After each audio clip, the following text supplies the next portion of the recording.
The night began quietly, almost gently, as if the world itself was holding its breath.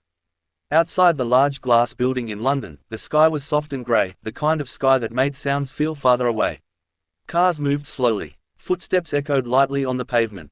Inside, long hallways glowed under warm lights, and voices blended together in a low, nervous hum. People waited. Some whispered prayers. Some stared at the floor. Some smiled too much, trying to hide the shaking in their hands. Among them stood four sisters. They stood close together, not because they were told to, but because it felt natural.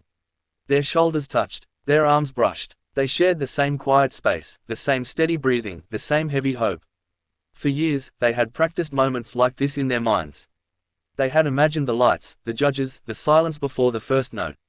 But imagining was easy. Standing here was something else entirely. Their story did not begin on this stage. It began in a small home far away, where the walls were thin and the nights were loud with rain. It began with borrowed microphones made from hairbrushes, with songs sung softly so neighbors would not complain. It began with dreams whispered instead of shouted, because dreams felt fragile back then. Music was always there, even when money was not. When electricity went out, they sang in the dark. When days were long and tiring, they sang to remind themselves that joy still existed. Their voices blended not because they were trained to blend, but because they had grown up listening to one another breathe, laugh, and cry. Still, dreams can be heavy things. As they grew older, reality pressed closer. Bills arrived. Expectations grew. People asked questions that were hard to answer. What is your plan? When will you settle down? Music is nice, but what about real life? Those questions followed them everywhere.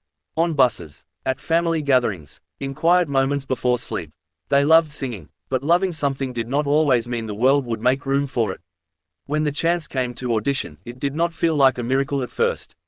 It felt risky. Traveling cost money. Failing would hurt. Being seen would mean being judged, not just as singers, but as sisters, as women, as dreamers who refused to let go.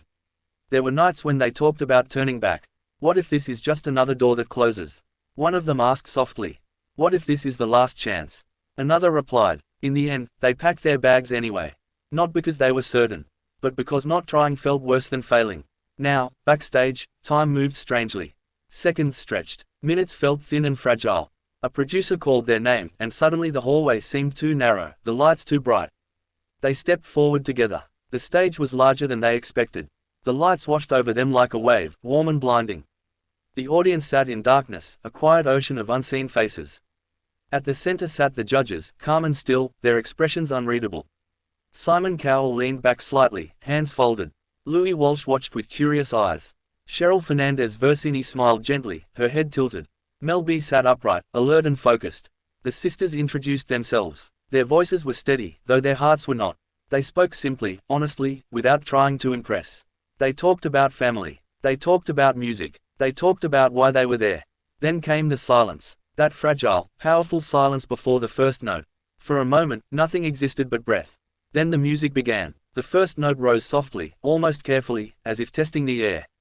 It was clean, clear, honest. Another voice joined it, then another, until the sound became something full and alive. The room changed. The air felt thicker, warmer. The audience leaned forward without realizing it. The judges' expressions shifted, slowly, almost unconsciously. Their voices did not fight each other. They lifted each other. Each note felt placed with care, yet free, like something that had waited a long time to be released. As the song grew, so did their confidence. They moved together, not with flashy steps, but with purpose. They looked at one another, small smiles passing between them, reminders that they were not alone. The sound filled the room. It was strong, but not loud for the sake of being loud. It was powerful, but not sharp. It carried warmth, struggle, hope, and years of quiet persistence. Simon Cowell leaned forward now, his eyes focused. Louis Walsh's eyebrows lifted, surprised. Cheryl's smile widened. Mel B nodded slowly, her lips pressed together in appreciation. The sisters reached the chorus, and something shifted again. This part of the song was bigger. Braver. It asked for everything they had.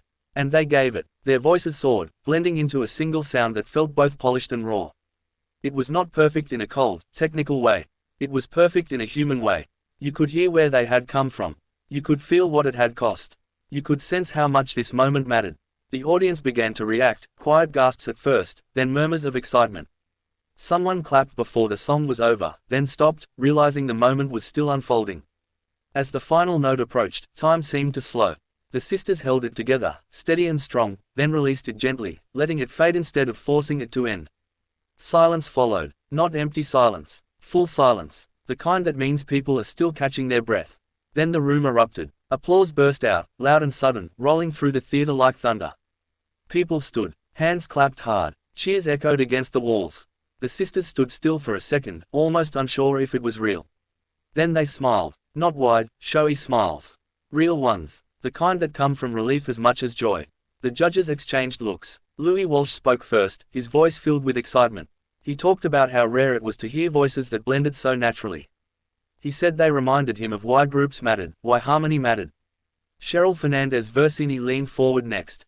She spoke gently, warmly. She said their performance felt honest, that it reached people without trying too hard. She said she could feel their bond, and that it made all the difference. Mel B smiled as she spoke. She praised their confidence, their control, their unity. She said they looked like they belonged on that stage, like they had been waiting for it. Then Simon Cowell spoke. The room quieted instantly. He paused, letting the moment stretch just a little longer. Then he nodded. He said he had seen many auditions. He said he had heard many voices. But what made this special was not just how they sang, but why they sang. He said it felt real. He said it felt needed. He said it felt like the beginning of something, not the end. The sisters listened, their eyes shining. When it came time to vote, the answers came quickly. Yes, yes, yes, yes. 4 simple words, each one landing like a soft promise. The sisters held hands as they left the stage, their steps light, their hearts full. Backstage, away from the lights, they hugged each other tightly. Some laughed, some cried, some did both at once. For a moment, the weight they had carried for so long felt lighter. But the journey did not end there. As the competition continued, the pressure grew. Expectations rose. Every performance felt bigger, heavier. People now watched them closely. Compared them. Analyzed them. Not every moment was easy. There were rehearsals where nothing felt right. Days when their voices were tired. Nights when doubts returned, whispering quietly in the dark. What if we can't do it again? What if that was our best moment? What if we let everyone down? They argued sometimes. Small things. Big things. Stress has a way of finding cracks, even in strong bonds. But each time, they came back together. They remembered where they started. They remembered why they sang. They remembered that they were sisters first, performers second. Each performance that followed carried growth. They learned how to stand taller. How to trust the silence. How to let emotion breathe instead of rushing through it. The judges noticed. So did the audience. Week by week, their presence deepened. They no longer looked like visitors on the stage. They looked like they belonged there. And yet, the gentle twist of their journey was this. Winning was no longer the point. Somewhere along the way, something shifted inside them. They realized that what they had already gained mattered more than any trophy. They had been heard. They had been seen. They had proven, not to the world, but to themselves, that their voices were worth carrying forward. When the competition finally ended, the lights dimmed once more. The applause faded. The stage emptied. But their story did not fade with it. They returned home changed, carrying new confidence, new courage, and a deeper understanding of who they were together. Music still filled their days. So did challenges. So did questions. But now, when doubt crept in, they remembered that night. The quiet before the first note. The way the room had listened. The feeling of standing side by side, voices rising as one. And they kept singing, not because it was easy. Not because it was guaranteed. But because it was true. Their journey had never been about blowing judges away. It had been about holding on to a shared dream, gently, patiently, and refusing to let it disappear. And in that, they had already succeeded.